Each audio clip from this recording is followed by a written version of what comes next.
अस्सलाम वालेकुम, आप देख रहे हैं खरा सच। मेरा नाम मुबशर लुकमान है। आज हमारे शो में बहुत ही अहम मेहमान है।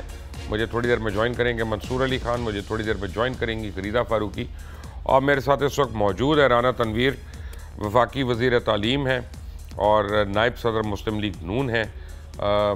जी राना साहब अस्सलाम वालेकुम। राना तनवीर साहब अस्सलाम वालेकुम। राना साहब, आपको मेरी आवाज़ आ रही है? मेरा नहीं ख्याल कि राना साहब को मेरी आवाज़ जा रही है, लेकिन आपको मैं बताता हूँ आज की ज़रा अहम खबरें जो हैं। सलमान शहबाज बरी हो गए जी तमाम मुकदमात में अपने मनी लॉन्ड्रिंग केस में, ख़ास तौर पे जो FIA ने उनके ऊपर किया हुआ था, और FIA ने आके अदालत में कहा कि वो अब उनको बरी कर रहे हैं, और ये आज की बड़ी खबर है। और सलमान शहबाज क्यों बरी हुए हैं ये अब उनको पता है या अदालत को पता है। राना साहब से रब्ता हो गया। राना साहब अस्सलाम वालेकुम। वालेकुम साहब, कैसे हैं मैं आप? अल्लाह का शुक्र। राना साहब, आप लोगों के ऊपर बड़ी उम्मीदें थी लोगों को, लेकिन PDM की, ख़ास तौर पे PMLN की जो गवर्नेंस है उसके ऊपर बड़े सवालिया निशानात उठ गए हैं। सबसे पहले तो ये कि 18वीं तरमीम आने के बाद तकरीबन 350 से ज़्यादा डिपार्टमेंट्स और शोबे ऐसे थे जिनमें कुछ वजारतें भी थी और जिसमें आपकी अपनी वजारत भी थी कि जो सूबों को चली गई, लेकिन ये वफाक ने अभी तक क्यों रखी हुई हैं? लोगों से तो कहा जाता है कुर्बानियाँ दें, तो हुकूमत कब कुर्बानी देना शुरू करेगी? नहीं, मेरा ख्याल है कि वैसे साहब बात आपकी वैसे दुरुस्त है कि 18वीं तरमीम के बाद कुछ वजारतें भी डिवॉल्व हुई, लेकिन जहाँ तक कुछ इश्यूज हैं वो अगर कॉन्स्टिट्यूशन में भी देखें तो वो वफाक के ही हैं। जिस तरह स्टैंडर्ड का एक सेटिंग है कि स्टैंडर्ड बनाना है, सिलेबस बनाना है, या उसके स्टैंडर्ड जो एजुकेशन के, और भी बहुत सारी चीज़ें हैं दूसरी मिनिस्ट्रियों में जिनके पास वो रही हैं। और दूसरा, कैपिटल की जो टेरिटरी है वो इस्लामाबाद की, उसके अंदर जितनी एजुकेशन है वो इस्लामाबाद की जो तो एजुकेशन वफाकी मिनिस्ट्री है उसके वजीर जो पास है वो एक्चुअली इस्लामाबाद का वजीर है, पाकिस्तान का नहीं है। बिल्कुल आपने ठीक कहा, इसमें कोई शक नहीं। लेकिन कुछ ऐसी चीज़ें हैं जहाँ हम वहाँ पे हमारा एडमिनिस्ट्रेटिव कंट्रोल तो नहीं, लेकिन हम उनको फैसिलिटेट ज़रूर करते हैं। जैसे HEC है, हमारे फेडरल का हायर एजुकेशन कमीशन है, वो पब्लिक सेक्टर की यूनिवर्सिटियाँ सूबों को भी बेल आउट करते हैं। उनको हर साल नीड बेस पे या परफॉर्मेंस बेस पे कोई पैसे भी देते हैं हर यूनिवर्सिटी को पब्लिक सेक्टर में। तो ये बहुत तो सारी चीज़ें वफाक हैं तो जो पैसे मांगता है बाहर से और फिर लोगों को देता है, जबकि सूबों की अपनी आमदनी है। बजाय इसके कि आप सूबों से ले, आप उधार इस मुल्क पे चढ़ा के मजीद सूबों को दे रहे हैं। मेरा ख्याल है आपने जो बात की है ये तो मेरे दिल की बात आपने की है कि जो सूबों के पास NFC के जो अवार्ड हुआ था उसमें इनके पास इतने पैसे हैं कि इनकी कैपेसिटी नहीं है वो पैसे लगाने की। मैं सूबे किसी का नाम नहीं लेना चाहता, लेकिन उनके पास जो पैसे होते हैं, उनकी जो प्लानिंग होती है या उनके जो स्पेंड करना होता है, वो उनको समझ नहीं आती किधर करें। अब मेरा भी ये पॉइंट है, अगर सिर्फ आप एजुकेशन की बात करें तो HEC को पैसे नहीं देने चाहिए। ये एक चीज़ा सिलसिला शुरू किया हुआ है इन्होंने जो चल रहा है, तो मैंने एटलीस्ट ये अब किया है कि परफॉर्मेंस के साथ इसको लिंक करें। अगर कोई यूनिवर्सिटी परफॉर्म नहीं कर रही या जो इस वक्त उसकी रैंकिंग है उससे अगले साल नीचे गई है, तो उसको पैसे किस तरह आप दे रहे हैं? तो मैं समझता हूँ फाइनेंशियल डिसिप्लिन वहाँ नहीं है। वहाँ पे बहुत सारे मामलात ऐसे हैं, 30-30 हज़ार स्टूडेंट हैं, लेकिन फिर भी वो कहते हैं जी हमारे पास तनख्वाहों के पैसे नहीं हैं। तो आपको मेरा बहुत सारी चीज़ों का पता भी है। तो ये बातें आपकी 100% दुरुस्त है, मैं उसके साथ एग्री करता हूँ और सपोर्ट भी करता हूँ कि इसको रिविज़िट करना पड़ेगा हमें। ये सारी जो चीज़ें हुई हैं और अभी भी डिवॉल्व कुछ चीज़ें हुई हैं जो सूबों के पास नहीं जा रही क्योंकि उनकी कैपेसिटी नहीं है। उनकी कैपेसिटी ये फेजेस में होना चाहिए। ये चीज़ें जो डिवॉल्व हम करते हैं, चाहे लोकल गवर्नमेंट का डेवोल्यूशन का प्रोग्राम था मुशर्रफ का, या अभी जो आपने 18th अमेंडमेंट की बात की, उसमें कैपेसिटी बिल्डिंग के साथ इसको लिंक करना चाहिए। लेट्स से कि इसको 20 साल पे आप स्प्रेड आउट करें इस प्रोग्राम को कि ये ऐसा डिवॉल्व करेंगे। अगर डेवोल्यूशन किसी जगह ज़रूरी है, कुछ चीज़ें ऐसी हैं जो फेडरल गवर्नमेंट को ज़रूर हर तरीके से उसकी इन्वॉल्वमेंट रहनी चाहिए।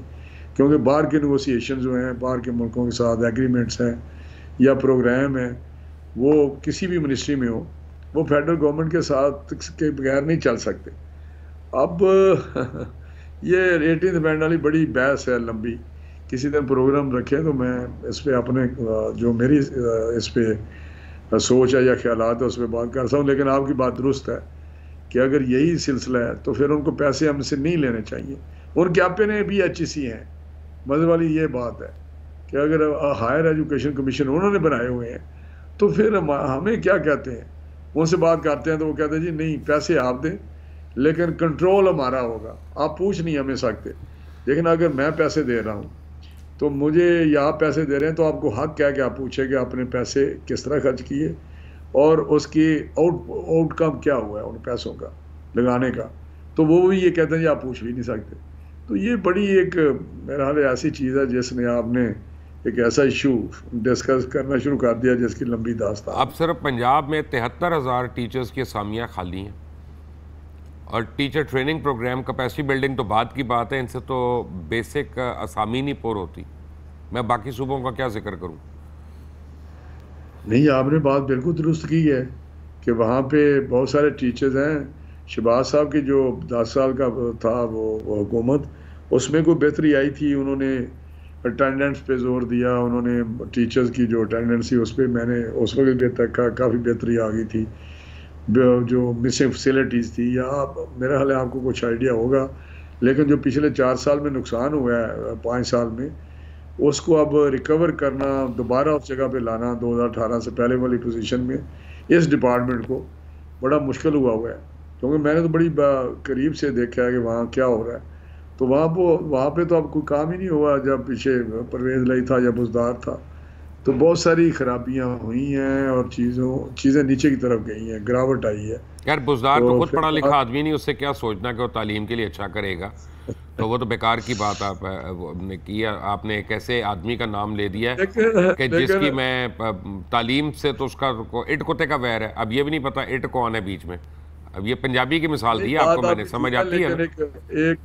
एक ना भी पढ़ा बंदा हो लेकिन जो उसका तजर्बा होता है या बेसिक अंडरस्टैंडिंग जिसको कहते हैं, जो एक आदमी काउंसलर नहीं बना, उसका क्या तजुर्बा होना। काम चला लेता है उसमें। तो मेरा वो एक मैं क्या कमेंट करूं, वो मिट्टी का बुत भी नहीं था जी। तो फिर ये इमरान खान को शाबाश दें जिसने इस तरह का काम किया है। तो चले राना साहब, आप अभी दुबई में थे, बड़ी अहम मीटिंग में थे, ये तो बता दें जल्दी से कि आपकी कौन कौन चॉइस है इंटरिम प्राइम मिनिस्टर के लिए?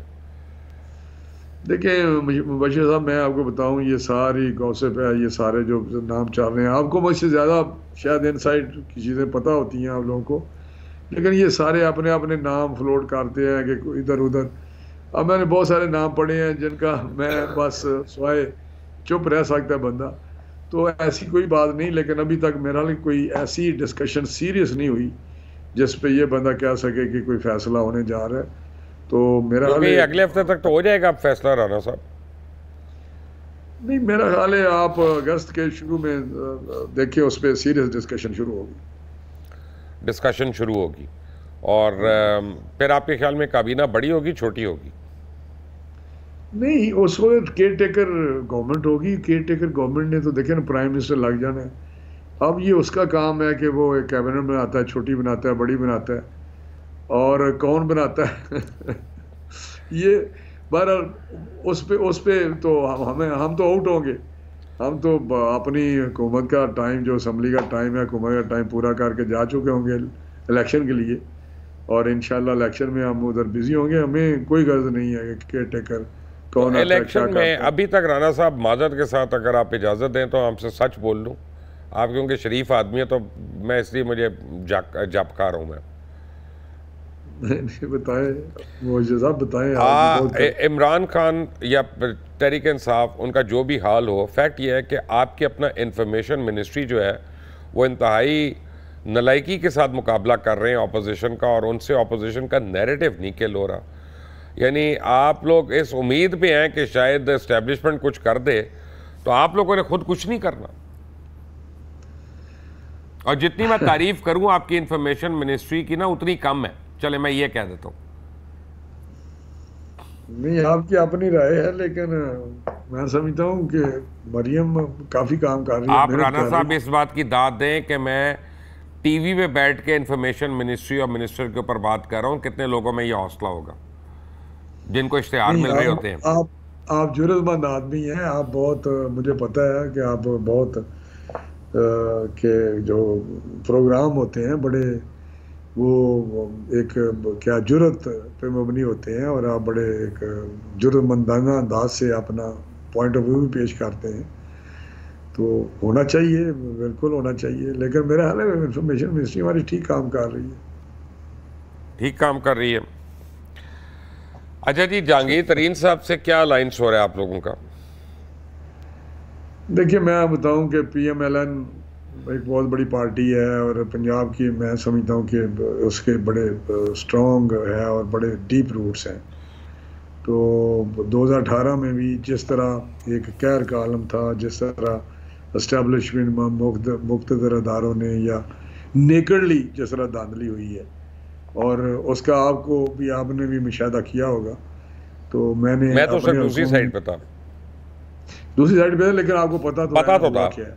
पता तो था। पता तो था। हाँ। पता तो था, बिल्कुल पता था, बल्कि बहुत ज्यादा पता होगा। दूसरी साइड पे तो आपको हमसे भी ज्यादा पता होगा कि क्या क्या हो रहा है। डिलिमिटेशन वहां हुई, जीएचक्यू में, वहीं से सारा कुछ होता रहा। तो ये बहुत बड़ी एक दास्तान है। लेकिन उस वक्त भी हम मेजॉरिटी पार्टी थे पंजाब में, जो मैं कहना चाहता हूँ, सिंगल मेजॉरिटी पार्टी पंजाब में थे। पीटीआई से हमारी सीटें ज़्यादा थी, लेकिन वो तो फिर इंडिपेंडेंस को वो जो उठाया गया, ले गए और शामिल करा दिए गए, तो पंजाब गवर्नमेंट उनकी बन गई। लेकिन एक असूल के तहत जो डेमोक्रेटिक एक प्रिंसिपल है, उसके तहत या ट्रेडिशन है या वो एक होना चाहिए, वो सिंगल मेजॉरिटी पार्टी को कहना चाहिए कि आप गवर्नमेंट बनाएं। और नवाज शरीफ साहब ने ये किया है। एक केपीके में मेरा ख्याल है 2008 की बात है या 2013 की बात है, जब पीटीआई की गवर्नमेंट सिंगल मेजॉरिटी पार्टी थी, दूसरी अपोजिशन मिलके कर सकती थी, लेकिन प्राइम मिनिस्टर नवाज शरीफ ने कहा कि नहीं, सिंगल मेजॉरिटी पार्टियां उनको बनाने दें।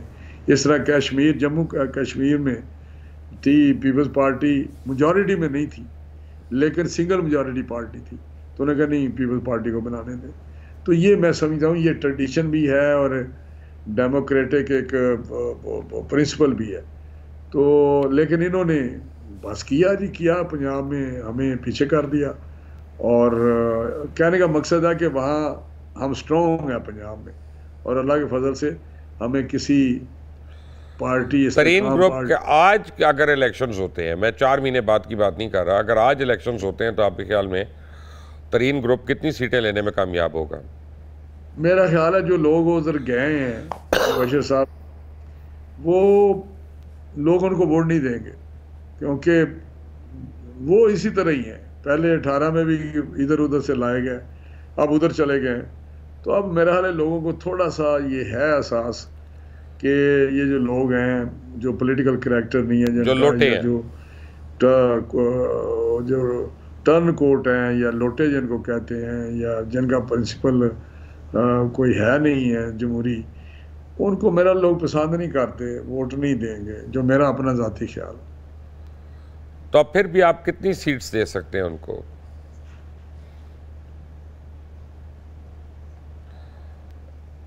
राणा साहब कितनी सीटें देंगे उनको रफली आज के दिन? नहीं, सीटें देनी तो नहीं ना, कोई तकसीम तो नहीं हो रही, लोगों ने वोट देने हैं और लोगों ने इलेक्ट करना है। तो मेरा तो ख्याल है फेयर एंड फ्री इलेक्शन होने चाहिए जी, बिल्कुल। नहीं, लेकिन आपके और ख्याल में उनके पास कुछ तो इलेक्टेबल होंगे ना जो ले सकते होंगे? बिल्कुल, ये आपकी बात दुरुस्त है कि कोई इलेक्टेबल्स होते हैं जिनका जो थोड़ा सा लोग अभी भी शायद करते हो या माहौल ऐसा हो, तो वो मेरा ज़्यादातर साउथ में हो सकते हैं। तो अगर साउथ में पीपल पार्टी का भी एक खबर है, हमारा भी है, और इनके भी स्टेक्स होंगे, तो मे भी उधर से कुछ सीटें ले जाएं। मैं तो अब एग्जैक्ट राणा साहब, असल में मेरा अब सवाल जो है ना वो अब है, जो पहले आपसे मैंने पूछा था वो प्रीएम्बल था। ये कोई जी दो जी राय नहीं है, कोई शक नहीं है कि उनको साउथ में सीट्स मिल सकती हैं, 10 से 12 सीट्स मिल सकती हैं साउथ में। और वो पंजाब के लेवल पर तो कोई बड़ी नशस्तें नहीं है, लेकिन विफाक के लिए, और क्योंकि अहमद महमूद और जनाब जहांगीर तरीन की रिश्तेदारी भी है, बड़ी करीबी रिश्तेदारी है, आपको पता है, और पीपल्स पार्टी से वो निस्बतन करीब हैं सियासी तौर पे।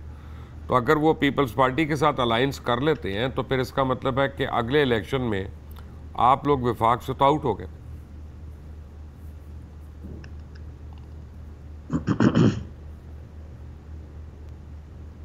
राना साहब, मेरी आवाज़ आ रही है आपको? जी, आप शुरू हुई। मैंने कहा अगर वो पीपल्स पार्टी से 12-15 सीटें लेके अलायंस कर लेते हैं तो फिर तो आपके हुकूमत के ख्वाब खतरे में पड़ जाएंगे। वफाक में फिर पीपल्स पार्टी की हुकूमत आ सकती है।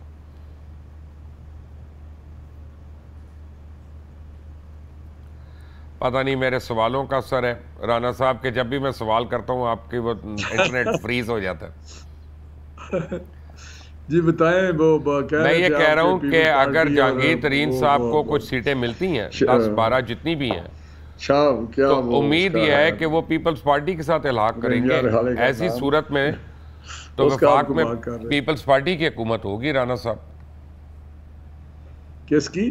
पीपल्स पार्टी की कोalition। पीपल्स पार्टी फेडरल गवर्नमेंट की बात कर रहे हैं जी। देखिए, मैं स्टिल आई थिंक कि ये कह नहीं सकते, लेकिन मैं बिल्कुल ये आपके साथ थोड़ा इत्फाक करता हूँ कि कोई वाज़िया तौर पे जो बात कर सकते हैं कि बहुत ज़्यादा किसी को 2/3 मेजॉरिटी आ जाए या बहुत सारा। एक सिंध में पीपल्स पार्टी को एज है, साउथ में थोड़ी सी सीटें उनकी हैं, तो थोड़ी सी इम्प्रूवमेंट उनकी होगी क्योंकि बलूचिस्तान में भी वो कोई सीटें लेंगे। लेकिन overall majority party, single majority party PMLN ही होगी, ये मेरी अपनी असेसमेंट है। क्योंकि लोग स्टिल ऐसी कोई बड़ी पार्टी समझते हैं, पीपल्स पार्टी को उस तरह नहीं देते वो एक किस्म का वेटेज कि उसको अगर समझा जाए कि अभी भी लोग शायद समझें, लेकिन ठीक है कि कुछ साउथ में उनकी सीटें निकल सकती हैं, तो उससे कोई ख़ास फ़र्क नहीं पड़ेगा। राना साहब, दुबई में आप लोगों को पीपल्स पार्टी ने ऑफर क्या किया था या आपसे मांगा क्या था? कोई ख़ास वहाँ पे मैं आपको बताऊँ कोई ख़ास नहीं हुआ था, लेकिन मेरा कोई सीट की एडजस्टमेंट की बात हुई है। वो भी मतलब कोई ऐसी बात नहीं हुई जिस पे आप कह सकें कोई सीरियस उस पर कोई सोच विचार हो रही है। लेकिन सीट एडजस्टमेंट की बात हो सकती है सारी पार्टियों के साथ जो हमारी इस वक्त इत्तेहाद में है, हुकूमती इत्तेहाद में। लेकिन वो डिपेंड करता है, जब असम्बली डिज़ोल्व होगी और फिर इलेक्शन शुरू होगा तो फिर देखा जाएगा कि कहाँ सीट एडजस्टमेंट हो सकती है, कि जहाँ कुछ लोग स्ट्रॉन्ग हो KPK में, या आप कह सकते हैं पंजाब में, या इवन कराची में। सिंध के इंटीरियर में तो शायद इतनी ज़्यादा एडजस्टमेंट ना हो सके। तो मैं समझता हूँ कि इधर भी पंजाब में भी सिर्फ साउथ की याद करता, साउथ तक मैं आपको बता रहा हूँ, वहाँ पे मे बी कि गौर हो सके, लेकिन कोई और ऐसा। राना साहब, एक बड़ा मुश्किल सवाल है, आखिरी सवाल है आपसे, और मुझे खुदा को हाजिर नाज़िर जानकर आपने सच बयान करना है, और ठीक है ना? कोशिश करनी है कि अपना कोशिश करिएगा कि सच हो। चले, मैं ये कह देता हूँ, मुझे जो मेरी अंडरस्टैंडिंग है वो ये कि मियाँ साहब अगर वापस भी आ जाते हैं अगस्त में या सितंबर में, जो उनके एक प्लान है, तो उनको मिनिमम 4 से 5 महीने लगेंगे ऑफिशियली अपने केसेस से बरी जमा होने में और उस सारे प्रोसेस में। और अगर मीन वाइल इलेक्शंस होते हैं और PMLN जीत जाती है, तो क्या ये सही है कि PMLN के अगले वज़ीर आज़म दोबारा मियाँ शहबाज शरीफ होंगे, लेकिन ना कि मियाँ नवाज शरीफ? देखें, ये जो मुबशिर साहब आपने कहा है कि खुदा को हाज़िर नाज़िर जान के, देखें आप जैसा शख्स जो इतना बड़ा मोतबर और सूझबूझ वाला और इतना दिलेर आदमी, इस किस्म का तो खैर इंटरव्यू में बातें नहीं होती। लेकिन मैं आपको बताऊं कि मियाँ नवाज शरीफ साहब PMLN के कायद हैं, हमारे कायद हैं, और उन्हीं ने फैसला करना है। अगर वो खुद बनना चाहते हैं तो 100% बन नहीं सकते ना, टाइम नहीं पूरा होगा। जैसे मैं आपको एक बात बताता हूँ, चले मैं सीरियसली आपको बताता हूँ, मैं बड़े मैं ज़रा सा बदल देता हूँ। लेकिन फैसला उन्होंने करना है, वो कहता है कि मैंने नहीं बनना, शहबाज साहब बनेंगे, शहबाज साहब बन जाएंगे, जो भी वो कहेंगे। Okay, fair enough. क्योंकि बहुत लोगों को मैं बताता हूँ, उनको समझ नहीं आती, वो कहते हैं कि जी तहरीक इंसाफ को या उसके चेयरमैन को हम बैन करा देंगे। भाई आप बैन कराएंगे, किसी कोर्ट में आप सज़ा अभी होती है, उसके बाद उनके पास राइट टू अपील है, हाई कोर्ट में अपील है, सुप्रीम कोर्ट में अपील है, उस अपील की नज़रसानी है। तो ये प्रोसीजर 2 महीने में कंप्लीट नहीं होगा। मैं लोगों को समझाता हूँ, ये बात लोग नहीं मानते। नहीं, बात आपकी दुरुस्त है, लेकिन आप दूसरी तरफ चलेंगे कि क्या प्राइम मिनिस्टर नवाज शरीफ साहब का प्राइम मिनिस्टर बनना उनकी डिस्क्वालिफिकेशन या कन्विक्शन के साथ तल्लक है इमरान खान का? ये इसकी नहीं, लेकिन अब कोर्ट में तो जाना पड़ेगा ना उनको एक दफा, मियाँ साहब को। जी मियाँ साहब डेफिनेटली देखें, मियाँ साहब अगर वो जो उनका मैंने आज भी स्टेटमेंट देखा है, वो कहते हैं मुझे जेल भी जाना पड़ा तो मैं फेयर आने के बाद और मैं चला साहब आपने स्टेटमेंट क्या देखना, आप उनके दोस्त हैं, इतने करीबी दोस्त हैं, आपको तो वैसे पता होगा क्या कह रहे हैं। मैं बताता हूँ, अगर वो आते हैं और उनकी सस्पेंड करके उनको बेल आउट करते हैं पेंडिंग द अपील, तो वो सारी चीज तो सस्पेंड हो जाती है, उनकी सारी सजाएं, उनके सारे जी। अच्छा राना साहब, आपको सिनारियो समझा देता हूँ आपको। जी, चीफ जस्टिस है उमर अता बंदयाल साहब, और मैं भी उनकी उतनी इज्जत करता हूँ जितनी आप करते हैं, मैं कुछ से ज्यादा नहीं करता, ठीक है ना? अब आप मेरी बात गौर से सुन ले। तो यानी हर पाकिस्तानी उतनी करता है जितनी आप कर रहे हैं। क्योंकि मैं आपको बताऊं, उन्होंने अपने ना सिर्फ ओहदे के साथ बल्कि अपने पूरे इदारे के साथ नाइंसाफ़ी की है और उसका ज्यादती की है और मुसलसल कर रहे हैं। मैं ये ऑन रिकॉर्ड कह रहा हूँ, ये बात ऑन एयर कह रहा हूँ, लेकिन कहने का मतलब जितनी आप इज्जत करते हैं सारे पाकिस्तानी उनकी उतनी कर रहे हैं। अब राना साहब, अगर वो उन्होंने डेट एंड ऑफिस कर दिया और कहते हैं कि अब करेंगे, इस पे बात करेंगे, हियरिंग करेंगे, और वो तो सितंबर के बस तक है, इलेक्शन तो अक्टूबर में होना है, तो उससे पहले तो फैसला नहीं हो रहा, इसलिए ये इतनी आसान तो नहीं है बात। नहीं देखें, बात जितनी पॉलिटिकल विक्टिमाइजेशन करनी थी मियां नवाज शरीफ साहब की, वो मेरा दुनिया की तारीख में इस तरह नहीं हुआ कि कामा पे, आपको ही पता है कामा पे सजा हुई है। तो ये चीज़ें ऐसी हैं जो मेरे हाल स्टैंड नहीं करती। अभी तो बड़ी क्लियर चीज़ें हो रही हैं। तो इस तरह नहीं है कि चीफ जस्टिस साहब अगर उनका ज़हन को इतना बायस्ड है तो फिर वो बिल्कुल ही बायस तो है ना जी। उन्होंने अगर यूट्यूबर्स को मिलकर ये कह दिया कि चेयरमैन तहरीक इंसाफ बहुत बड़ा लीडर है, उसको गिराना आसान नहीं है, तो वो तो बायसनेस तो उन्होंने दिखा दी अपनी, इसके बाद क्या रह गया पीछे? नहीं, वही मैं कहता हूँ, अगर वो इस हद तक जाना चाहते हैं तो फिर बहुत सारी अल्लाह की एक लॉ ऑफ नेचर भी है जी, आप तो इससे एग्री करेंगे कि, और law of nature always prevails, इसमें कोई शक नहीं। और चीज़ें वही हुई हैं, आपने देखा कि आप 2018 के किधर खड़े थे, फिर आपने अंदर से चीज़ें देखी और आपके साथ क्या हुआ, किस तरह हुआ, तो आपको नहीं समझ आई कि ये चीज़ें गलत हैं। तो चीज़ें आहिस्ता आहिस्ता खुलती गई और आज बंदा ही झूठा था, हम क्या करते राना साहब, जो उस वक्त हमारे साथ बंदा ही झूठा सी, हर वेले झूठ बोलता रहता सी। बिल्कुल, और वही हो रहा है जो उस तरह एक एक चीज़ दोहराई जा रही है। जिस तरह उसने इंतकाम लिया, जिस तरह उसने केसेस बनाया, जिस तरह उसने आखिरी हद गुजर गया कि मैंने बस ख़त्म ही कर देनी हर चीज़।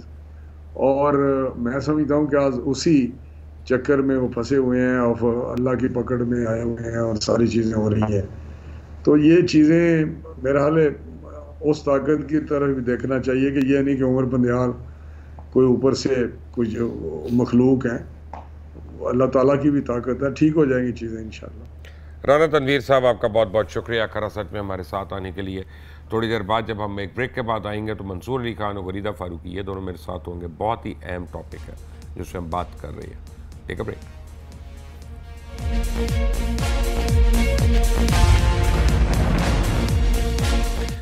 Welcome back from the break. और मुझे ज्वाइन किया गरीदा फारूकी ने, अपना शो करती हैं जी फॉर गरीदा 8 बजे न्यूज़ 1 पे, और किसी तारुफ की मोहताज नहीं है, बल्कि गरीदा जो हैं एक ट्रेल ब्लेजर हैं as a woman anchor, because इन्होंने सनफ नाजुक से ताल्लुक़ होने के बावजूद फील्ड में जाकर ऐसे ऐसे मुश्किल प्रोग्राम्स किए जो हम जैसे लोगों के लिए भी मुश्किल थे, और वो उन्होंने दिखाया कि यहाँ पे gender does not make a difference. Mansoor Ali Khan programme करते हैं हम देखेंगे हम टीवी पे 10 बजे रात को, ज़रूर देखा करें। क्योंकि पूरा पाकिस्तान इस वक्त देखता है, सबसे ज़्यादा पॉपुलर प्रोग्राम है पाकिस्तान का, इसमें कोई दो राय नहीं है। और पिछले बहुत अरसे से मंसूर अली खान जो हैं ये ना सिर्फ एज अ गुड एंकर उभरे हैं बल्कि as a totally neutral anchor उभरे हैं कि इनसे आप किसी वक्त भी किसी के मुतालिक भी इन्वेस्टिगेटिव स्टोरी सुन सकते हैं। तो आप दोनों का बहुत बहुत शुक्रिया। मेरे पास आज बड़ी खबरें हैं मंसूर एंड गरीदा, मैं उन सारी खबरों को पसे पर्दा रख रहा हूँ बराए, यानी मैं ना आपसे मौलाना फजल रहमान के ऊपर सवाल करूँगा, ना इंटरिम गवर्नमेंट के ऊपर करूँगा, ना इस गवर्नमेंट की गवर्नेंस के ऊपर करूँगा, ना मैं आपसे कर रहा हूँ कि जी परवेज़ लाई के साथ क्या हो रहा है ये वो। ये हर आदमी, आप अपने वीलॉग्स में भी कर रहे हैं और प्रोग्राम्स में भी कर रहे हैं और हर एक कर रहा है। मेरा ख्याल है ओवरडोज है इन खबरों की लोगों के लिए। मैं आज एक हकीकी प्रोग्राम पे बात करना चाहता हूँ। अक्सर जब भी मैं करता हूँ तो लोग मेरा इस पे, एंकर्स ख़ास तौर पे या जर्नलिस्ट जो हैं वो मजाक उड़ाते हैं, लेकिन मैं ये कहना चाहता हूँ ऑन एयर आज के पाकिस्तान में मीडिया ना फ्री है ना था, और मुझे नहीं लगता कि हमारी ज़िंदगियों में होगा कि नहीं। उसकी एक वजह है, लोग फ्रीडम ऑफ मीडिया को पॉलिटिकल फ्रीडम से लेते हैं, मैं उससे नहीं लेता। मैं फ्रीडम ऑफ मीडिया को कमर्शियल फ्रीडम से ले सकता हूँ। अगर मैं आपको ये नहीं बता सकता कि मेरे हाथ में जो पानी है ये एक्चुअली मिनरल वाटर कहकर बेचा जा रहा है लेकिन ये मिनरल वाटर नहीं है, तो इसका मतलब है कि फ्रीडम नहीं है। क्योंकि सारे एडवर्टाइजर्स हमारे जो हैं वो इनवेरेबली किसी ना किसी तरह वो हमारे पे चेक्स का के कंट्रीब्यूटर्स हैं। और ये समझना कि अगर हम जब तक कमर्शियल इंटरेस्ट से अपने आज़ाद नहीं होते तो हमारा मीडिया आज़ाद हो सकता है, ये एक खाम ख्याली है। बाकी एंकर्स इस बारे में क्या सोचते हैं ये तो मैं उनसे पूछूंगा। लेकिन एक और आपको मैं बताता हूँ, मसलन पाकिस्तान में इस वक्त 15 चैनल्स हैं जो रियल इस्टेट के ओनर्स जिनके मालकान हैं, कोई 8 अखबार भी ऐसे हैं। तो इसका एक बात तो तय है ना कि हम किसी रियल इस्टेट एजेंसी के मतलब हम नहीं बुराई करने वाले, तो बिल्कुल भी बुराई नहीं करने वाले, इतनी सख्त नहीं है हमारे अंदर। तो जब ऐसी चीज़ होगी तो फ्रीडम ऑफ प्रेस गया अपना कहीं और। गरीदा, बीइंग अ लेडी, पहले आपसे, आप मेरे से एग्री करती हैं कि डिसएग्री करती हैं? एक तो thank you very much Mubashir Luqman साहब, आपने इतना ज़बरदस्त इंट्रोडक्शन करवाया and I must reciprocate that कि आप हमारे उन सीनियर्स में से हैं। And senior I would mention कि हमारे साथ काम में सीनियर्स कि to whom and for whom we look up to, we look forward to, और आपसे हम सीखते रहे हैं, आपके प्रोग्राम्स देखते रहे हैं, और बड़ा हमेशा आप खरी बात भी करते हैं, बड़ा बेबाक तज्जिया करते हैं, और बगैर झिझके बगैर डरे आप हर एक को जो है ना कटहरे में खड़े कर देते हैं अपने सवाल के। And thank you once again for extending this generosity, you being a chivalrous gentleman, कि आपने एक लेडी होने के नाते सवाल मुझसे पुट किया। लेकिन being a journalist I think हम में से कोई भी किसी भी वक्त जवाब दे सकता है या आप सवाल पुट अप कर सकते थे। लेकिन जो आपका टॉपिक है बहुत वैलिड है, और मैं सोच रही थी कि पाकिस्तान में अभी क्या हुआ है, आज क्या हुआ है कि मुबशर लुकमान साहब ये डिस्कस कर रहे हैं। फिर मुझे एहसास हुआ कि आप आज की बात नहीं कर रहे, आप ओवरऑल सिनेरियो की बात कर रहे हैं। साथ ही मुझे याद आ गया कि कल शायद पाकिस्तान तहरीक इंसाफ के सबरा, अब जिनका हम नाम नहीं ले सकते, अभी चंद दिन पहले मैं मंसूर अली खान साहब के प्रोग्राम में थी, मैंने कहा जी आपके पास तो एक ऑप्शन मौजूद है, आप मेरे कप्तान पहले से ही कहते थे, नाम उनका नहीं लेते थे, आपके पास तो खैर पाबंदी लागू भी नहीं हुई है। असल पाबंदी तो हम जैसों पे लागू हुई है कि हमने नाम भी नहीं लेना उनका। पाकिस्तान तहरीक इंसाफ के सबरा, बुशरा बीबी के शौहर, कासिम और सलमान के अब्बा, इस तरह कह के हमने डिस्कस करना है। लेकिन अभी चंद दिन पहले आपने देखा कि एयरवाई चैनल पे IMF की खबर चली और वहाँ पे ब्लर करवा दिया गया इमरान खान साहब को, पाकिस्तान तहरीक इंसाफ के सरबराह। अब ये बहुत अजीब और गरीब सी सिचुएशन है, इस पे हमें बात करनी चाहिए, इस पे हम सबको बोलना चाहिए कि बहुत रिडिकुलस किस्म का ये पैमरा की तरफ से ये हुकूमत क्या करना चाह रही है। जब यही पाबंदी नवाज शरीफ पे थी, इस वक्त नवाज शरीफ की हुकूमत है ना, शहबाज शरीफ की हुकूमत है, जब यही पाबंदी नवाज शरीफ पर थी इमरान खान के दौर में, हम तब भी बात किया करते थे ये नहीं होनी चाहिए। हम चंद सहाफ़ी इस्लामाबाद हाई कोर्ट भी चले गए थे, उस वक्त के जो वज़ीर आज़म थे पाकिस्तान तहरीक इंसाफ के सबरा, उन्होंने हम सब के नाम ले लेके हमें लिफाफा सहाफ़ी कहा था। आज खुद पाकिस्तान तहरीक इंसाफ के सबरा उसी पाबंदी का शिकार हैं, तो आज उनको याद आ रहा होगा कि हम लिफाफा सहाफ़ी नहीं है, हम किसी एक शख्स के लिए नहीं गए थे, हमारी पटिशन सबके लिए थी कि पाबंदी नहीं लगनी चाहिए किसी पर भी, ये आईने पाकिस्तान के मुनाफी है। ये तो हो गई पॉलिटिकल सेंसरशिप की बात जो आप कर रहे हैं। जो कमर्शियल सेंसरशिप की आप बात कर रहे हैं, ये सब चीज़ें सेंसरशिप का हिस्सा होती हैं, चाहे वो पॉलिटिकल हो, चाहे वो कमर्शियल हो, एडवर्टीजमेंट जो कि बहुत अहम रोल प्ले करता है। अब दुनिया भर में बहुत कम मीडिया ऑर्गेनाइजेशंस हैं, बड़े बड़े मीडिया हाउसेस बहुत कम है। फॉर एग्जांपल आप गार्डियन की मिसाल ले सकते हैं। गार्डियन उसमें से एक है, पॉइंटर उनमें से एक है कि जो अपना रेवेन्यू खुद जनरेट करते हैं और वो अपनी ऑडियंस, आप उनकी वेबसाइट्स पे चले जाएं या गार्डियन तो देखें ना, एक ट्रस्ट चला रहा है ना, तो ट्रस्ट का अखबार तो डिफरेंट ही होगा ना कमर्शियल इदारे से।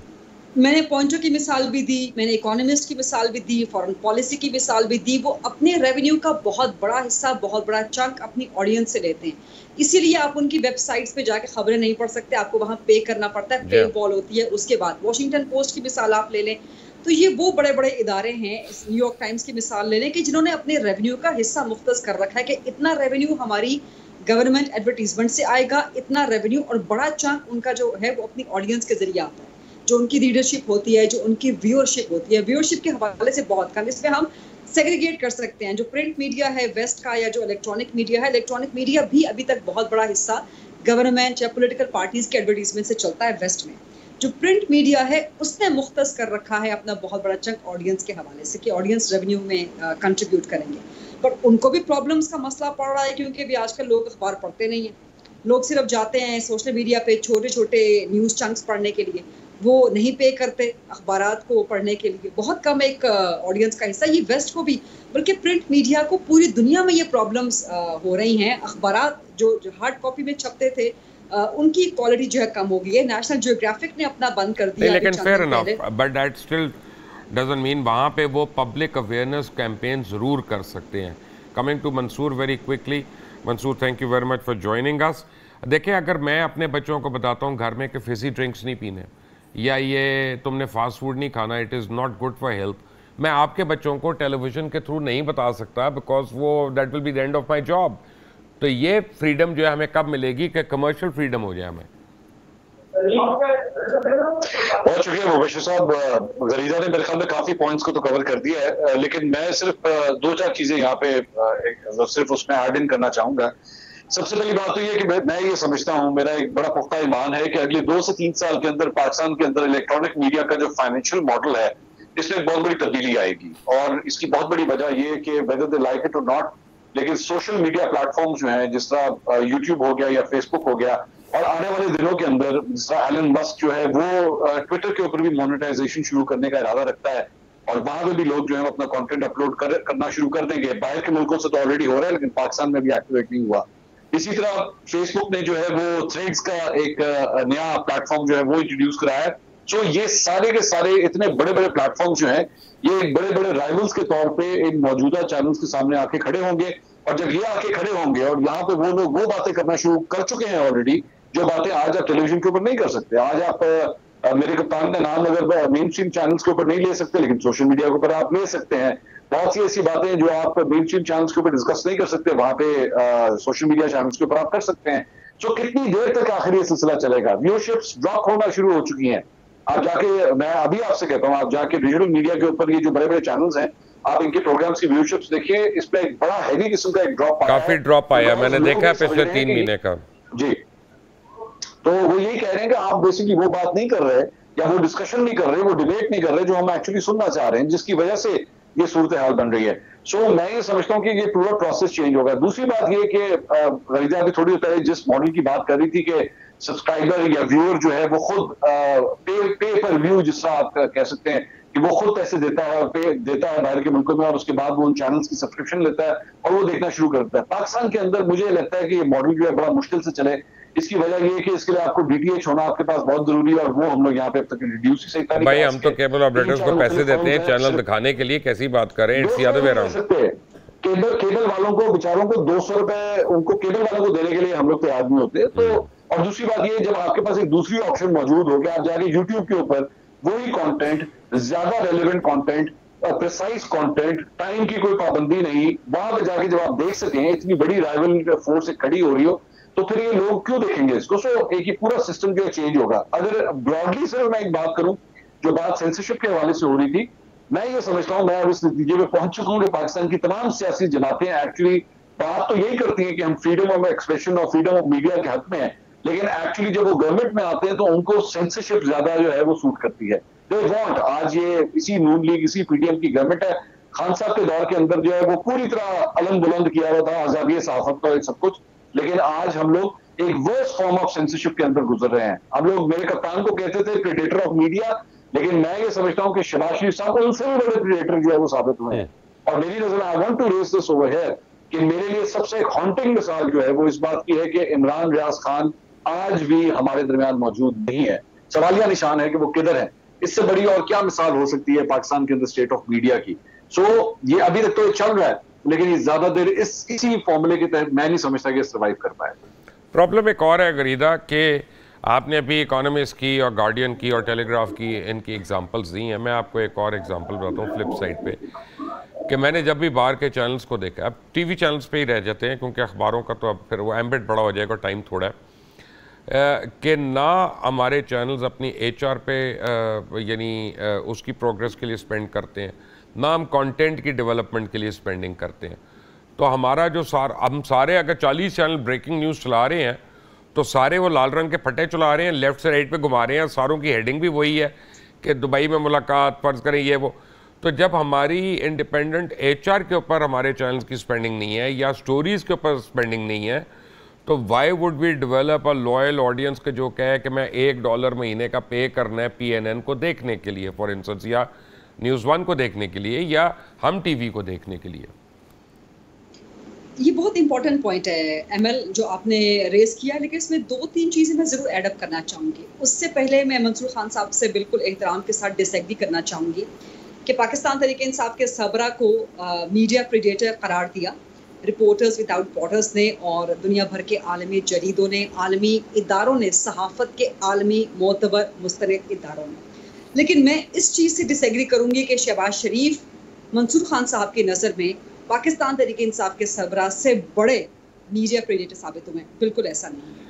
ये दुरुस्त है कि अरशद शरीफ की शहादत इसी हुकूमत के दौर में हुई है। ये दुरुस्त है कि बाकी सहाफ़ियों की जो गैगिंग हुई है, उन पर मुकदमात बने हैं, उन्हें उठाया गया है, उन्हें जेल में रखा गया है। लेकिन जो पाकिस्तान तहरीक इंसाफ के सरबराह का दौर था, आप सांस तक नहीं ले सकते, आप बात तक नहीं कर सकते हुकूमत के खिलाफ।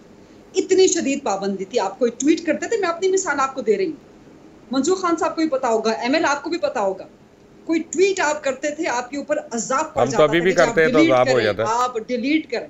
ये तो बड़ी अनोखी बात है, ये नहीं होना चाहिए अगर ये आपके साथ हो रहा है। लेकिन कम अज कम इतना सांस लेने की इस वक्त जरूर कम अज कम हमारे पास स्पेस मौजूद है कि आप हुकूमत को क्रिटिसाइज कर सकते हैं। पीपल्स पार्टी के अंदर भी जिगरा है कि वो अपने ऊपर तनकीद ले सके। नून लीग के अंदर थोड़ा सा जरा कम है, लेकिन चले फिर भी बहरहाल किसी हद तक अपने आप को पोर्ट्रे करने के लिए तनकीद वो कहीं ना कहीं बर्दाश्त कर लेते हैं। लेकिन 2018 से लेके 2019 के एंड तक आपको सांस तक लेने की इजाजत नहीं थी।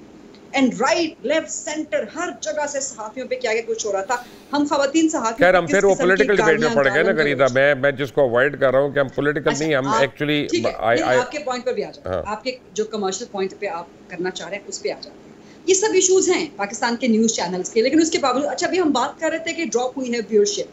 जो मेरा एनालिसिस है, जो मैं समझती हूँ, एक तो मीडिया लॉजिक पर जो पाबंदी लगी है उसकी वजह से व्यूअरशिप का जो भी एक रेटिंग का सिस्टम था, जो भी था ब्ला ब्ला ब्ला, चाहे फॉल्टी था चाहे जो भी था, कॉस्मेटिक था, वो ड्रॉप डाउन हुआ। उसकी वजह से आपको व्यूअरशिप में इलेक्ट्रॉनिक मीडिया की आपको एक ड्रॉप नजर आया है। प्लस ये वाला जो क्वार्टर होता है, इस क्वार्टर में जो बजट के आसपास होता है, आपको हमेशा व्यूअरशिप डाउन नजर आएगी, बिकॉज जो एडवर्टाइजर है उसको पता नहीं होता कि अगले साल का बजट क्या बनने जा रहा है, तो वो एडवर्टीजमेंट से हाथ ज़रा खींच लेता है। तो आपको कमर्शियल जो एस्पेक्ट है उसमें व्यूअरशिप हमेशा हल्की सी डिक्लाइन में जाती हुई नजर आएगी। ओवरऑल सोशल मीडिया का इन्फ्लक्स ज़रूर हुआ है। सोशल मीडिया बहुत बड़ा टूल है, लेकिन मैं समझती हूँ कि ये कभी भी main stream media, main stream electronic media की जगह नहीं ले सकेगा। जब भी किसी ने किसी भी वक्त एक मोतबर खबर जाननी है, वो कोई ना कोई अपनी मर्जी का न्यूज़ चैनल टेलीविजन पे स्विच ऑन करेगा। ये बिल्कुल वैसा ही है जैसे इलेक्ट्रॉनिक मीडिया प्रिंट मीडिया की जगह नहीं ले सका, बावजूद इसके कि प्रिंट मीडिया आहिस्ता आहिस्ता दम तोड़ता जा रहा है। लेकिन और प्रिंट मीडिया का जो पाकिस्तान में है, अमेरिका में नहीं, बर्तानिया में नहीं, फ्रांस में नहीं, अमेरिका और बर्तानिया में भी प्रिंट मीडिया नहीं, वो डिजिटल हो गया, वो डिजिटल हो गया, वो प्रिंट अखबार। हाँ प्रिंट अखबार। भाई मेरे बच्चे अब सिर्फ ऑनलाइन शॉपिंग करते हैं फरीदा, मेरे बेटा बेटी जो है ना वो ऑनलाइन शॉपिंग करते हैं, मुझसे नहीं होती। ये जो नई जनरेशन है वो है ही डिजिटल की जनरेशन। लेकिन इलेक्ट्रॉनिक जिस तरह से प्रिंट की जगह नहीं ले सका ना, एडिटोरियल प्रिंट अखबार का जो एडिटोरियल है, टीवी उसकी जगह नहीं ले सका। अखबार में जो कॉलम छपता है टीवी उसकी जगह नहीं ले सका। इसी तरह से इलेक्ट्रॉनिक मीडिया की जगह सोशल मीडिया बहुत सी जगहों पर नहीं ले सकता। देखते हैं Mansoor, your comments. I respectfully disagree because I'm someone जो बेसिकली डिजिटल मीडिया पे भी मौजूद है और मेन स्ट्रीम मीडिया के ऊपर भी मौजूद है। मैं दोनों प्लेटफॉर्म्स के ऊपर काम कर रहा हूँ, बिल्कुल उसी तरह जिस तरह आप कर रहे हैं। और मैं जिस तरह लोगों से बाहर मिलता हूँ पब्लिक के अंदर जब मैं जाता हूँ, तो 9 out of 10 पीपल, मतलब 90% की रेशियो से मैं आपको बता रहा हूँ कि लोग जो है वो यही कहते हैं कि जी हम डिजिटल मीडिया के ऊपर आपको देखते हैं, हम वहां पे आपको फॉलो करते हैं। ये उससे नजर आती है। दूसरी बात ये, मैं ये नहीं कह रहा कि मेन स्ट्रीम मीडिया खत्म हो जाएगा, बिल्कुल नहीं होगा, लेकिन उसकी अफादियत खत्म हो रही है, उसकी इंपॉर्टेंस खत्म हो रही है, उसकी व्यूअरशिप खत्म हो रही है। अभी थोड़ी देर पहले जो आपने अपने बच्चों की एग्जांपल दी, मैं भी अपने बच्चों के हवाले से, मेरा एक 18 और 17 साल के 2 बेटे हैं। मैंने उनसे लास्ट टाइम पूछा, मैंने कहा बच्चों आप लोगों ने आखिरी दफा न्यूज चैनल कब देखा था, जबकि उनका अपना बाप एक न्यूज चैनल में काम करता है। उन्होंने कहा जी हमें देखे को 3-4 साल हो चुके हैं, हम जो कुछ भी देखते हैं वो यूट्यूब पे देखते हैं, नेटफ्लिक्स के ऊपर देखते हैं, डिजिटल प्लेटफॉर्म्स के ऊपर देख रहे हैं। सो ये वो कौन है जो आपकी आने वाली अगले 10, 15, 20 साल का कंज्यूमर है इस न्यूज का। तो जब वो अपने आप को इस मेन प्लेटफॉर्म से दूर कर चुका है, तो आप उसको किस तरह कन्विंस करेंगे कि नहीं बेटा तू टीवी देखना शुरू कर दे। 1 मिनट मेरे। अच्छा, मैंने आप दोनों से एक ही सवाल करना और 1 मिनट का जवाब चाहिए, क्योंकि मेरा फिर उसके बाद टाइम खत्म हो रहा है। मंसूर, वेरी क्विकली, पहले आपसे फिर गरीदा से, विल क्लोज विद। देखिए, प्रॉब्लम यह है कि दुनिया में हर चीज़ जो हम लेते हैं, कमीज़ ले रहा हूँ, जूते ले रहा हूँ, ये वो मैं पैसे दे के खरीद रहा हूँ, गाड़ी ले रहा हूँ पैसे देके, दवाई ले रहा हूँ पैसे देके। न्यूज़ मुझे फ्री में चाहिए, तो फ्री की न्यूज़ तो ऑथेंटिक नहीं होगी, जो मर्जी कर लें। तो इसलिए कब हमें ये समझ आएगी कि if we really want the right news we will have to pay for it. Mansoor. So really difficult. It's going to be a very long process. जब आपको एक चीज पहले मुफ्त में मिलती है और आप उसके पैसे देना शुरू करते हैं, ये बिल्कुल इसी तरह लोग पहले जीटी रोड से इस्लामाबाद जाते थे, लेकिन अब मोटरवे पे टोल टैक्स देना पड़ता है, तो उनको काफी चुभता है, जिसकी वजह से बड़ी बड़ी बसें वो अभी भी जीटी रोड का रास्ता ही लेके आती है, लेकिन टाइम लगेगा। It's going to start taking time, लेकिन हो जाएगा। गरीदा फिजिबल इमीडिएटली नहीं हो सकेगा, क्योंकि एक तो आपकी ऑडियंस मार्केट बहुत छोटी है, फिर गुर्बत बहुत बड़ा फैक्टर है आपके पाकिस्तान में। तो आपको सेग्रीगेट करना पड़ेगा कि आपकी जो ऑडियंस मार्केट जो कि बहुत अच्छी वेल टू डू है, जो पे कर सकती है, उसके लिए आपको बेशक आप उसको बढ़ा दें, अमाउंट बढ़ा दें। जो मिडिल क्लास है, ज़ाहिर है इस वक्त इकोनॉमिक सिचुएशन बहुत कंट्रीब्यूट करती है। और फिर जो गरीब तबका है आपका, जो गाँव में बैठा हुआ है, जो अपने फ़ोन पर देख रहा है कोई भी मीडिया चैनल या फ़ोन पे क्लिप्स देख रहा है किसी भी प्रोग्राम के, तो आप उसको अगर कहेंगे कि वो ये पे करके करे, तो वो गांव में बैठा हुआ बंदा जिसकी आमदन वगैरह नहीं होती, वो किस तरह से पे करेगा। तो पाकिस्तान में उतना हर चीज़ का पे करता है, लेकिन अपना न्यूज़ का नहीं पे करना चाहता। बट एक बात मैं कहना चाहता हूँ आप दोनों को, Gharida and Mansoor, before I close off, और मैं चाहता हूँ कि आप मेरी बात सुन के जाइएगा। मैं पिछले 5 साल से इस चीज़ से स्ट्रगल कर रहा हूँ, जब भी जिस चैनल पर गया हूँ, और आज तक कामयाब नहीं हुआ। उम्मीद है कि आप दोनों इसमें कामयाब हो जाएंगे। अब देखिए, आपका नाम लिखा हुआ है दोनों का, और नीचे लिखा है सीनियर एंकर, तज्जियाकार एंड सहाफ़ी। अब fact of the matter is कि जूनियर कौन होता है, जूनियर तज्जियाकार कौन होता है, जूनियर सहाफ़ी कौन होता है, जूनियर एंकर कौन होता है। हम अपने अपने प्रोडक्शन रूम्स में हमको ये तब्दील करनी है, और हमको इतना इंटेग्रिटी होनी चाहिए कि हम दूसरों के चैनल्स का नाम लिख सकें, उनके प्रोग्राम का नाम लिख सकें, क्योंकि अगर हम एक दूसरे को प्रमोट नहीं कर सकते तो वैसे ही हम नहीं प्रमोट होंगे। Keep that in mind, it is as simple as that. अगर हम उस पर नाक बन के बैठे रहे कि सीनियर एंकर, सीनियर तज्जियाकार पता नहीं कौन से टीवी पे काम करते हैं, निजी टीवी पे ये खबर आई, things will not work. We have to start owning up to our own media and our own media personalities. खरा साज देखने का शुक्रिया। अंटिल द नेक्स्ट टाइम, अल्लाह हाफिज़।